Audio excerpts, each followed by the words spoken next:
Zdravím všetkých. Dnes sa pozrieme na niečo, čo sa deje priamo pred našimi očami na našich obrazovkách. Rozoberieme si, ako sa Slovensko stalo dejiskom informačnej vojny. A v tejto vojne sa nepoužívajú tanky, ale falošné profily, boti a čoraz častejšie aj umelá inteligencia. Poďme sa do toho ponoriť. Tak, poďme hneď na vec s jednou kľúčovou otázkou. Keď vidíme tie nekonečné vážnivé diskusie na sociálnych sieťach, máme pocit, že vidíme, čo si ľudia naozaj myslia. No, je to naozaj tak? Čo ak veľká časť toho, čo vnímame ako masívny súhlas alebo naopak obrovský hnev, je v skutočnosti len dobre zrežírovaná ilúzia? A odpoveď, alebo aspoň časť odpovede, sa skrýva v tomto čísle. 8%.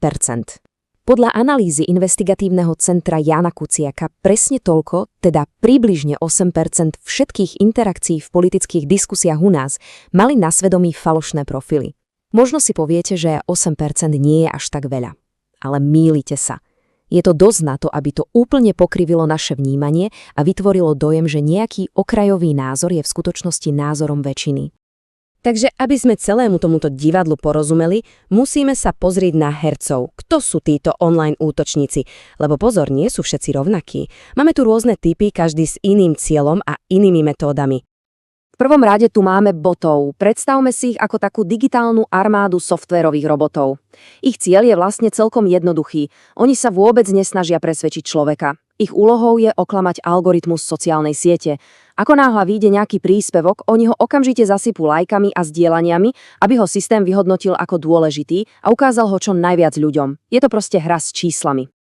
No a potom prichádzajú na scénu trolovia. A toto je už úplne iná liga. Zabudnime na robotov, toto sú reálni ľudia z mäsa a kostí, ktorí často sedia v tzv. Trolích farmách.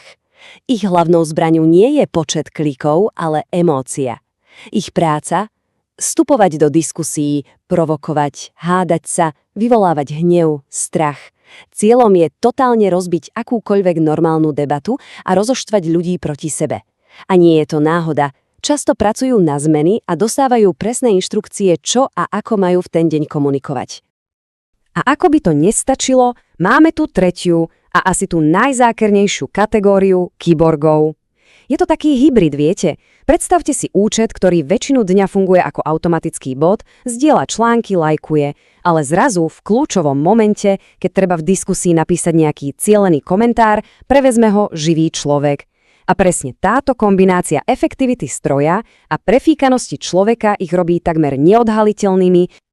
Takže aby sme si to zhrnuli, ten rozdiel je naozaj zásadný. Boti útočia na stroje, na algoritmy. Používajú na to kvantitu, proste hrubú silu. Trolovia, na druhej strane, tí idú po nás, po ľuďoch, útočia na naše emócie. Jednoducho povedané, jedni hekujú systém, tí druhí hekujú naše mysle. Dobre. Už vieme, kto sú útočníci, ale kde presne bojujú? No, táto vojna sa nedeje niekde ďaleko. Deje sa na platformách, ktoré všetci denne používame a každá z nich má svoje slabé miesta. Na Slovensku je arénou číslo 1 samozrejme stále Facebook. A tuto máme čierne na bielom, vďaka dátam z ICJK. Pozrime sa na to. Pri profiloch politikov ako Tomáš Taraba alebo Robert Fico vidíme, že až každý 10. komentár je fake, to je 10–11%. Naopak u Michala Šimečku sú to len 4%. Toto nie je žiadna náhoda však. Jasne to ukazuje, že tieto operácie sú cielené a podporujú jednu stranu politického spektra. A máme tu jedno slovenské špecifikum, ktoré je naozaj unikátne. Stránka ruského veľvyslanectva. Toto nie je bežná diplomatická stránka. Podľa všetkého je to najaktívnejší takýto profil v celej Európe. V podstate nefunguje ako ambasáda, ale skôr ako mediálny dom, ktorý chrlí propagandu. Je to doslova epicentrum, také ground zero, odkiaľ sa kremelské príbehy valia do celého slovenského online priestoru. A ako presne sa to robí? Existuje na to celkom prešpekulovaný mechanizmus. Hovorí sa mu pranie správ. Funguje to asi takto. Krok 1. Správa vznikne niekde v Rusku na nejakom štátnom kanáli. Krok 2. Anonymný kanál na Telegrame to bleskovo, často v priebehu minút, preloží do slovenčiny. A krok 3. Táto opraná, teraz už slovensky znejúca správa sa valí na Facebook. A takto sa šikovne obídu všetky blokácie pôvodných ruských médií. A aby bolo jasné, že sa nebavíme o nejakých pár nadšencov, tie čísla sú obrovské. Len 8 hlavných slovenských kanálov na Telegrame prebralo viac ako 45 000 správ, a to len zo 7 ruských zdrojov. To už nie je náhoda, to je priemysel. Je to proste dobre namazaná propagandistická mašina.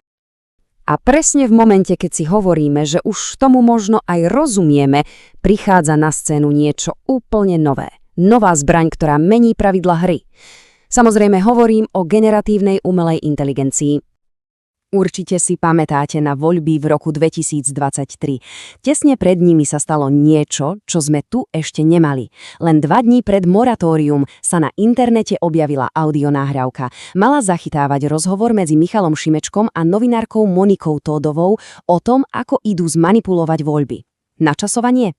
Absolútne perfídne, v momente, keď už prakticky neexistovala šanca sa efektívne brániť. Netrvalo dlho a experti potvrdili. Bol to deepfake, podvrh. A ako na to prišli? Boli tam jasne znaky, ktoré ho prezradili. Tie hlasy zneli divne, tak neprirodzene, miestami až roboticky. Úplne tam chýbali veci ako nádychy alebo také tie krátke pauzy, ktoré bežne robíme, a celkovo tá melódia rečí bola proste mimo. Toto sú presne tie detaily, na ktoré si treba dávať pozor. OK, priznajme si, toto celé znie dosť pochmúrne. Ale, a to je dôležité, nie sme úplne bezbranní. Poďme sa teraz pozrieť na takú malú digitálnu sebaobranu. Na to, čo konkrétne sa dá robiť, aby sme sa nenechali tak ľahko zmanipulovať. V prvom rade treba si všímať vizuál. Ak má profil fotku prírody, auta alebo vlajky namiesto tváre, zbystrime pozornosť. Ak tam tvár je, hľadajme chyby od umelej inteligencie. Divné uši, nesymetrické okuliare, rozmazané pozadie. Ak je fotka naopak až príliš dokonalá, ako z časopisu, hoďte ju do Google vyhľadávania obrázkov. Možno zistíte, že je ukradnutá z nejakej fotobanky alebo ruskej zoznámky. A samozrejme, ak na profile nie sú žiadne osobné fotky, len politika, je to jasný varovný signál. A potom je tu správanie. To prezradí možno ešte viac. Je niekto aktívny 24 hodín denne? To asi nebude reálny človek. Reaguje na príspevok v prvej sekunde, ako bol zverejnený? To kričí, že je to skript. Používa stále tie isté frázy, ako cez kopírák? Je extrémne agresívny a za každú cenu sa snaží odviesť tému niekam inam? Toto všetko sú jasné červené vlajky, že niečo nie je v poriadku. A dostávame sa k záveru. K tomu úplne najdôležitejšiemu pravidlu celého internetu, ktoré znie: nekrmte trolov. Prečo?